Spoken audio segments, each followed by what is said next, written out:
With what we just did, how do we determine if it's reasonable? Is it if like there's dots? We'll talk about this. Okay. All right. So, so we have, I'm going to go all the way back and we'll talk about everything that's going on. Correlation asks the question, is there a relationship? And then we go through and we figure out, is there something that is reasonably on a straight line? And either it is or it isn't, but sometimes we can prove it, sometimes we can't. So then that's the whole idea of hypothesis testing. Can we prove there is a relationship? How much scattering is it, or is it kind of clear that it's on a positive or a negative relationship? Then, once we do that, then we're able to come up with this equation, or this formula. But this formula is not accurate, because that formula is based simply on a sample. So then when we say, is this true? The answer is no, it's not. This thing right here is an estimated average, but because it's based on sample data, we can't trust it. It's not telling us what's actually happening in the data. It's just an estimate of something from one sample. So then we say, can I do better? And the answer is yes. What I have then, I have a confidence interval. The confidence interval will predict the average for the population. So it will say, this is mu of y. It predicts the y value for a specific, it predicts the population mean of y for a specific x value.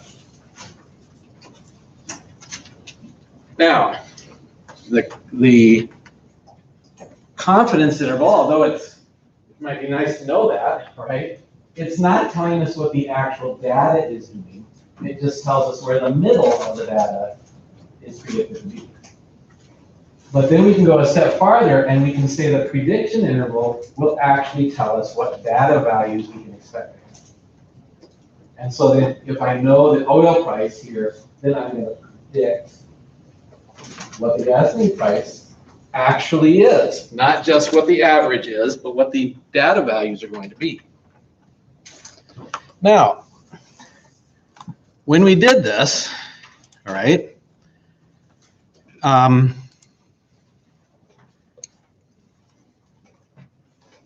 had this information. Yeah, you can unlock that door, Jordan.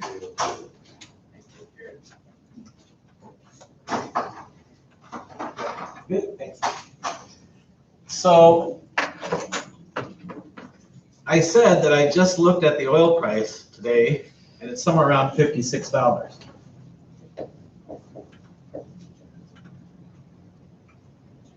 If the oil price is $56, what is my predicted data value?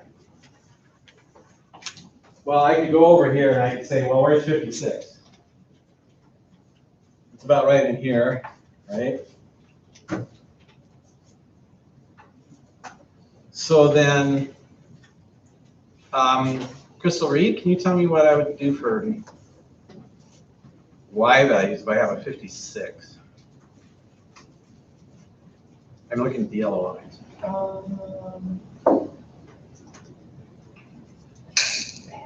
Okay.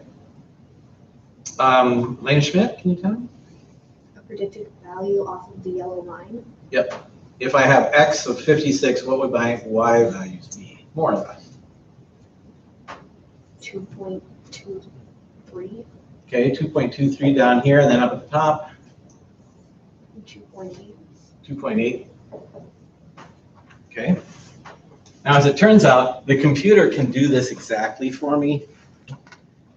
So if I ask it to, then it will actually give me the prediction interval.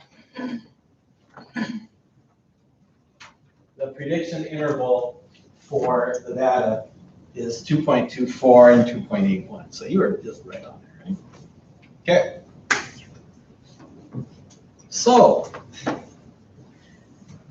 what did I say current gas prices were.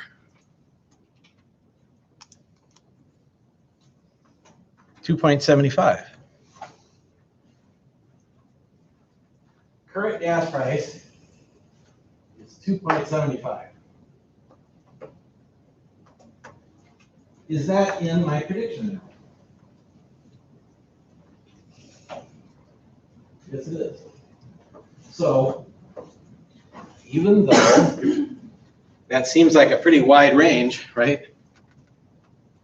It's accurate in the sense that it's working for me right now. The gas prices that I am predicting from this thing, which was 10 years old with 6 data values, is not surprised by the fact that gas is $2.73 right now. It allows for that. So if I use my prediction interval, that is telling me what I want, which is what to expect. What data values am I actually going to get from these inputs? If I know the oil price, do I know the gas price? Yes, with 95% confidence between these two limits. Now, if it didn't work, then I'd say something like, well, things have happened, things have changed. But currently, it's still working after 10 years. So that's a pretty good model. All right, so let's just do another one so you can see what that looks like.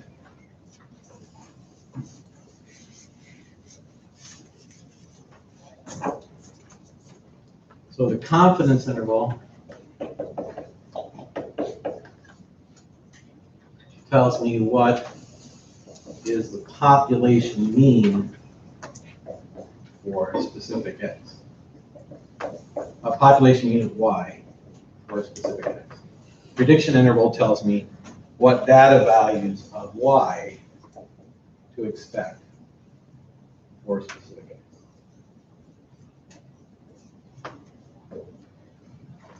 So, I think we did this one once upon a time. This is triathlon results. And the way that I did it, I switched the order around. So I'm saying how much time did they swim? That's my X coordinate. And the Y coordinate is the total amount of time it took for the triathlon. And I wanted to do this one because it has a nice big data set. There's actually 558 numbers in here, or 558 measurements. And so you can see what the cloud actually looks like. This is a cloud. Clearly, they're not all on the straight line.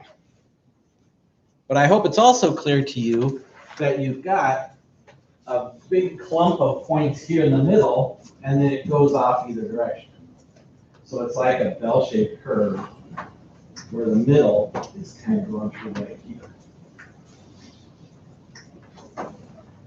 Now notice, because we have so many data values, our confidence interval is really small because it's almost right on top of that red line.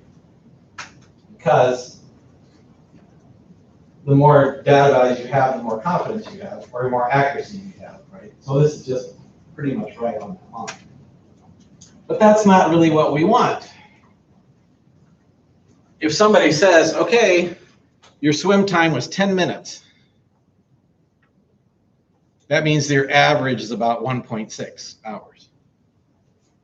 Well, what I would like to know is, if my swim time is 10 minutes, how long is it going to take that person to finish the triathlon? Which would be my predicted data values. So when I look at this, and I say, well, I've got predicted data values.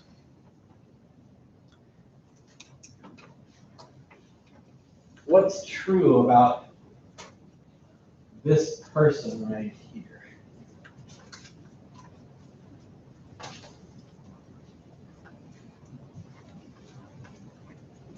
How would you describe that person?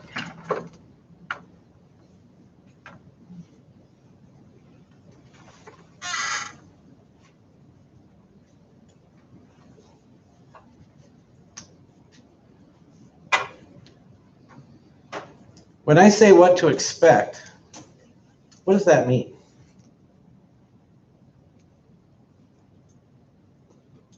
What's the meaning of a phrase, what to expect?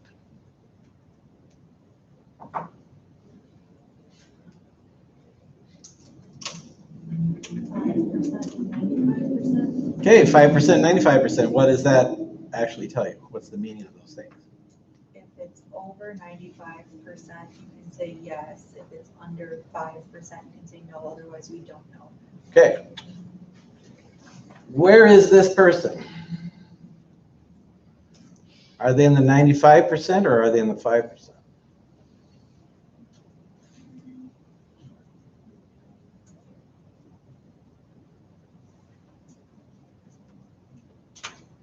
The prediction interval is telling me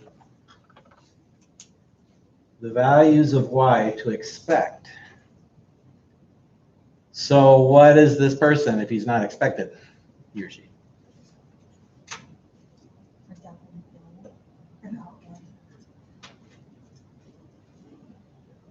Unusual. This is an unusual value because it would happen only 5% of the time. Okay. Is it an outlier? Well, is this person separated from the main data set?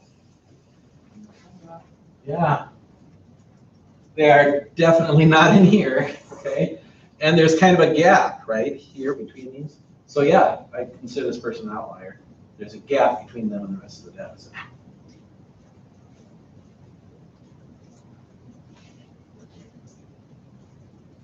It took them an unusually long time to finish the triathlon based on their swim time.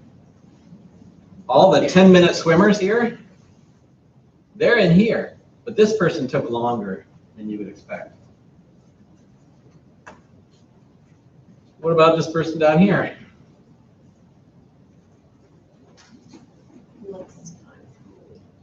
I'm sorry, what did you say? Less time. Okay, they took less time to finish the triathlon compared to these other people that had 11-minute swim times. So they were better at the other part of the triathlon, not the swimming, compared to everybody else.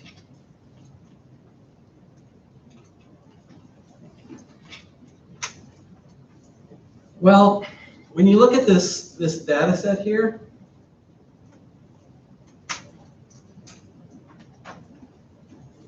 do these things look bell-shaped?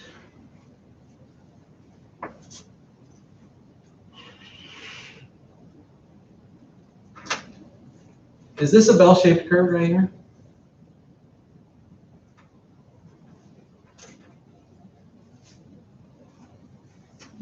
Why would you say no?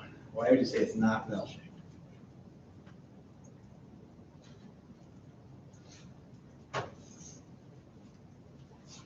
Jessica, what do you say? Pass. Oh, you're gonna pass. Sierra, I'm gonna give you a chance. Okay. There's something about this section right here which is not bell-shaped.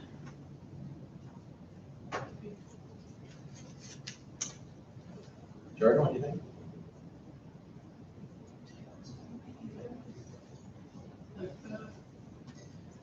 Yeah, you said it. Okay, the tails. Right, because you've got tails up here, but you don't have any tails down here. Right? So it looks like there's more people who struggle with the rest of the triathlon. They're able to swim okay, but they have trouble with the other parts. But then people who struggle with the other parts and are good at swimming, that would be these people down here, but there aren't as many of them. So something's going on here. This is not bell-shaped. And since it's not bell-shaped, then we would say, well, this is not really reasonable. Okay? It's not reasonable for us to think that this is going to work really as a prediction because these things aren't really bell-shaped. So when we say, okay, well, here's my average, well, I've got a bunch of people above what I predicted, and I don't have any below. So that means my prediction is somehow skewed. Because I have more people up here and I don't have as many down here. So it's not bell-shaped. Now, there's another thing which I'm going to tell you now, right? And that is another thing which would make my situation unreasonable is if I had negative numbers.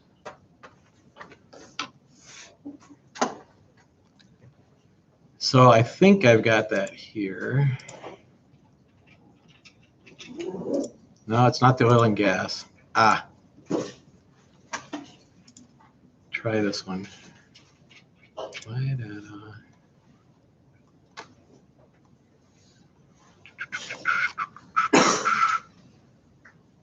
It wasn't the defense.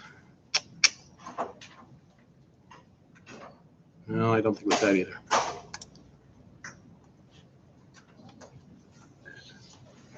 It wasn't the poverty rate by state, at least I don't think it was. Oh, Wisconsin, here we go.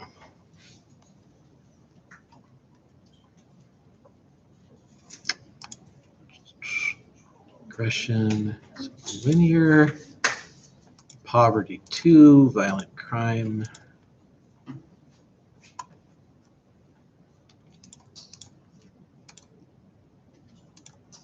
Yeah, here we go.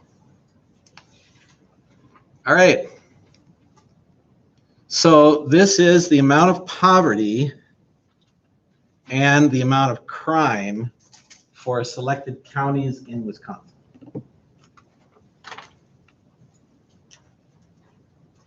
Do we have a positive slope?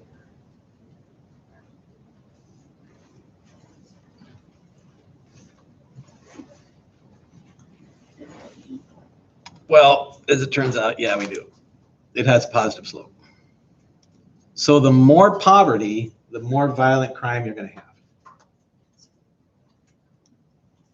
But when we look at the actual prediction, if you have this amount of poverty, you would have a negative crime rate.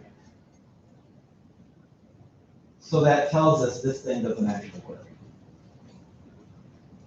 If I say, I know what my poverty rate is, and then I'm going to predict my violent crime rate, it's anywhere from negative 30 to 300. Well, that's just wrong. It can't be. So this doesn't work because it's predicting a negative crime rate based on how much poverty is in the county. Even though it looks good, right? I can see the line and it does have a positive slope.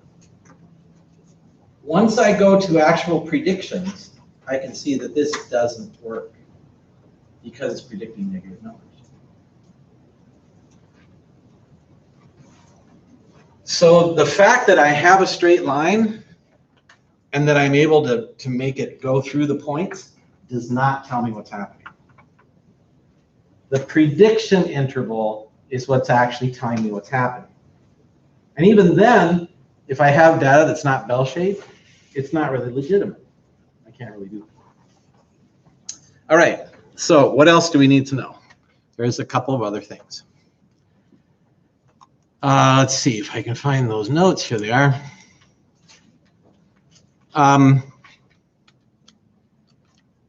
There is something which is called the coefficient of determination.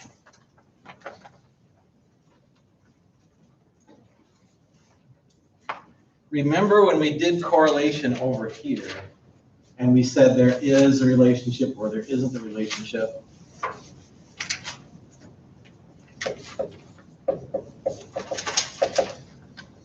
The coefficient of determination is just r squared. So if we take r and square it, it gives us the coefficient of determination.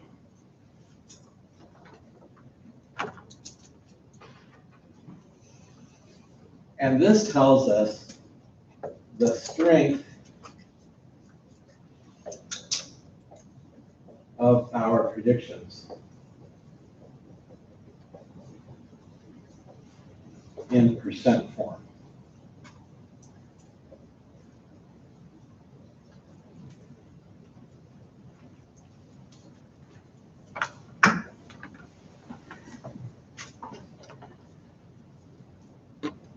So let's go to our oil thing here. Our correlation was 0.93. What happens if you square the number 0.93?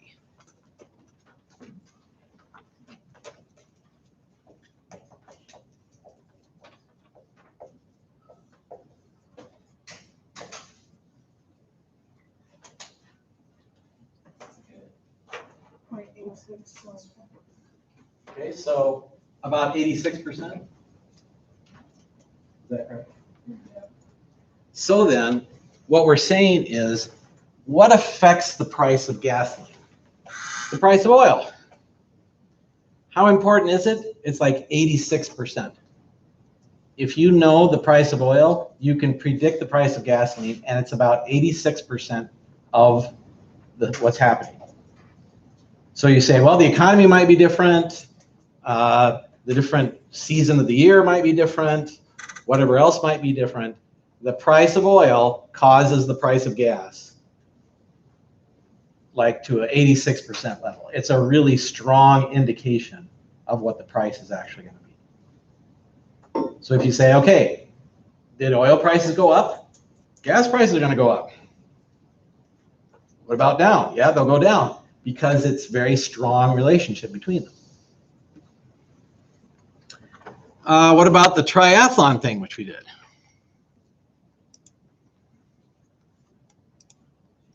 That has an R squared of 44%. Swim and total time.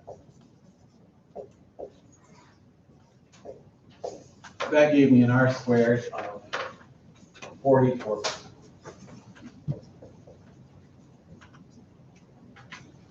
So if you know how fast somebody did swimming, will you be able to predict their total time?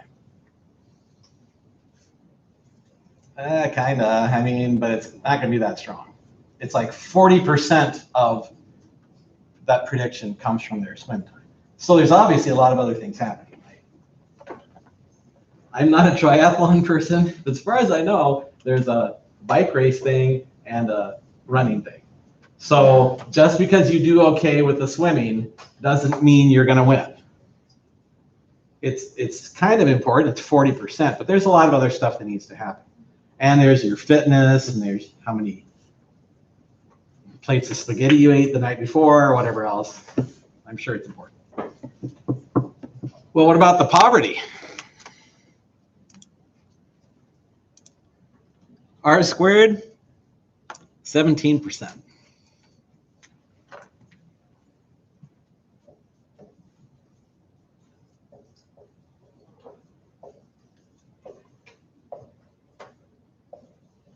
But the fact of the matter is, when we did our predictions, we know they're not legitimate anyway, so we might as well just cross this off. The prediction intervals don't make sense. And so it's reasonable that this isn't very high, right? But again, the trouble is that many people, when they would go through this process and they would say, well, here's a graph of poverty and violent crime, and they would not have that particular thing on it. They would just be doing this prediction. And they would say, okay, well, here's poverty and violent crime. And so if you know the poverty, it affects people like 20% of crime can be attributed to poverty. And here's your, regression, and here's your straight line. But the fact of the matter is this doesn't work because it predicts negative values. So the whole idea that this is actually a good formula is just wrong because it doesn't work. All right, so far we've got stuff going here which might work, but this is not the only stuff that happens in statistics, okay?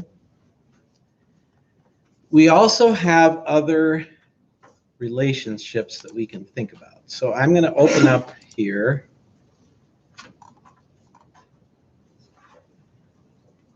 If I go to iStat, notes, and we're talking about the women's 100-meter sprint record. And what I have here is the date compared to the time. And I'm going to graph this.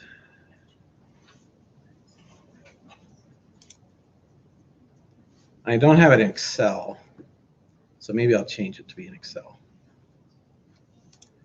I'll go get this, and I'll go to Excel, make a new one. Okay. Insert, scatter plot.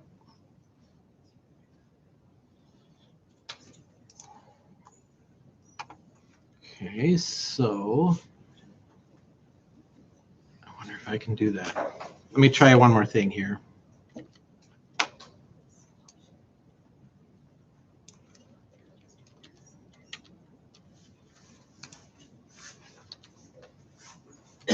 Yeah, there, that's better. So let's have this from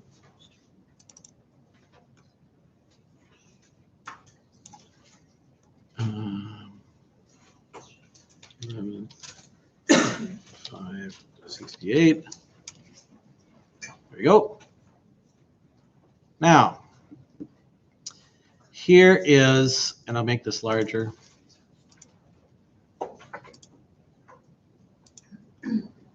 These are the records for the sprint in the 100 meters for women. Or is it 100 hurdles? No, 100-meter sprint. What happens if I draw a straight line? There it is. Display the equation. And now here's my r squared. That looks pretty good, huh?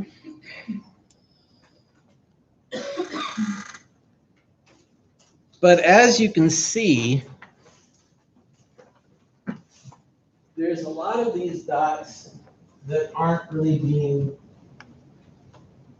close to the line. Seems like there's a lot of them that are kind of up here, and there's some that are up over on this side. So then we say, well, could we use a curved line? Well, we can. How do we come up with a curved line here? Well, I'm going to do a polynomial with order 2.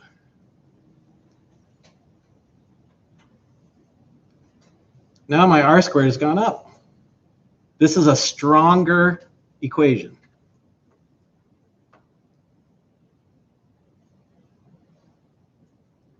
Well, I couldn't just stop at 2. I could go up to 3. It's not very much stronger. How about 4? I can just keep going. There we go. Look at that. This equation is a very strong predictor of women's 100-meter times. And it bounces around like this. And it goes through the points. See how it kind of runs right into the points right here? But there's absolutely no reason why I would think this is a good idea, right? Do you think that the women's 100-meter times bounce around because there's a x to the 7th power or something in here? Or x to the 6th power? There's no reason for me to think that that's actually correct. So what we're talking about right here, and this is known as nonlinear regression.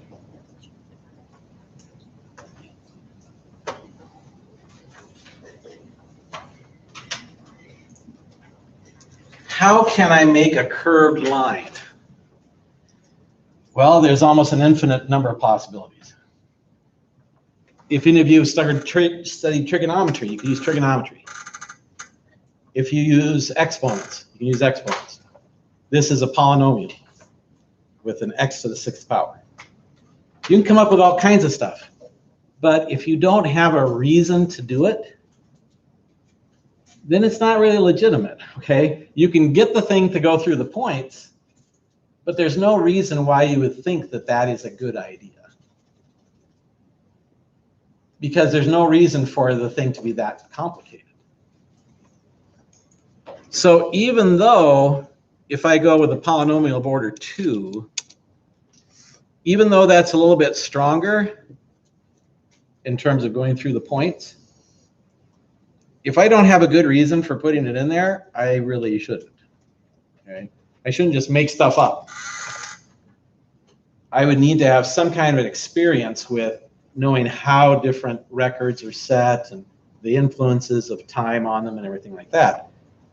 Even though it looks a little better now, it's not going to keep going probably the same way, because a parabola actually goes faster down the more you go. And so are these records going to continue to be set in a faster way forever? No, they're not.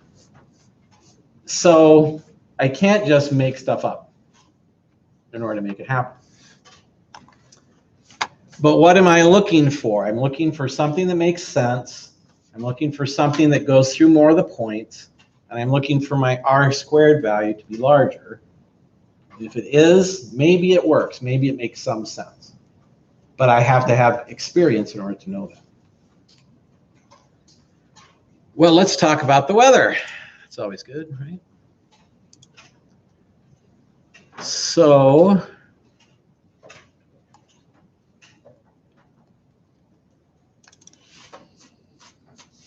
here we have the high temperatures by month in the city of La Crosse.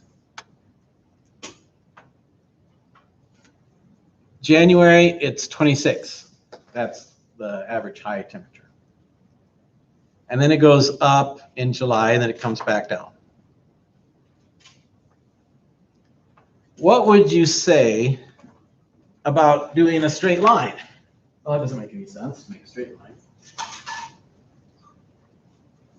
But this is January, February, March, April, May, June, all this. Here's December. What's going to happen in the next January? It's going to look like this.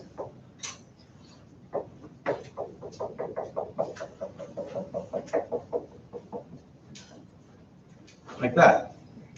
This data set is always changing up and down in a regular pattern.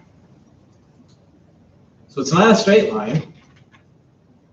And it's also not something where you would say, well, it's just like a parabola or a circle or some kind of cubic. It's not. It's just not. So how would you make this work? How would you figure out what this is? How would you predict what's normal to happen in a situation like this?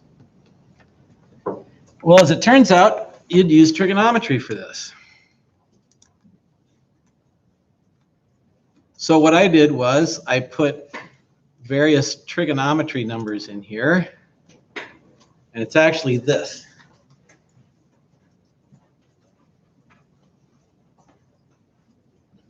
Y prime is equal to 55 plus 30 times the sine of x minus 4 times pi over 6.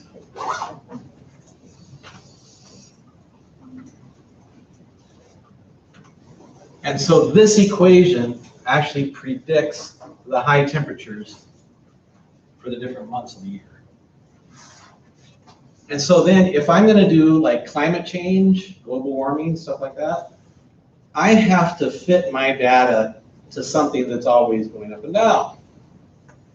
It would have to be adjusted for the time of the year. And then I could do my analysis of what's happening. I shouldn't just use a straight line because it's not in a straight line. So these are the kinds of things that when you're looking at a data set and you say, how am I going to understand it? Most of the time we like straight lines. Most of the time, that's fine. But sometimes it's not. And so you would have to, again, you'd have to have some experience with your data in order to know what actually makes it happen. And then, okay, that was nonlinear regression. And I'll just mention this. We also have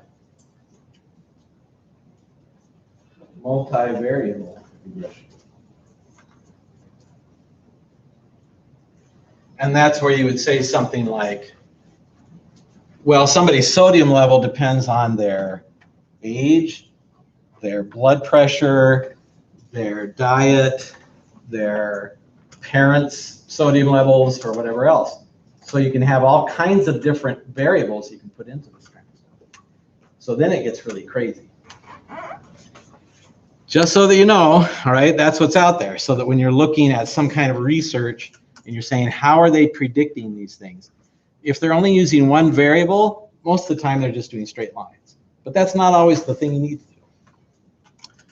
All right, so that information, hopefully all put together, is going to help you on your homework set number 15.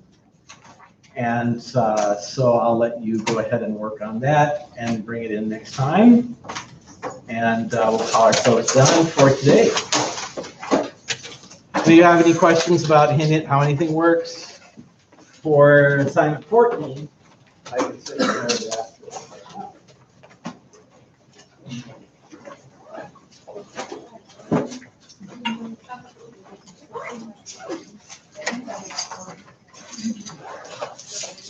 That's on the week.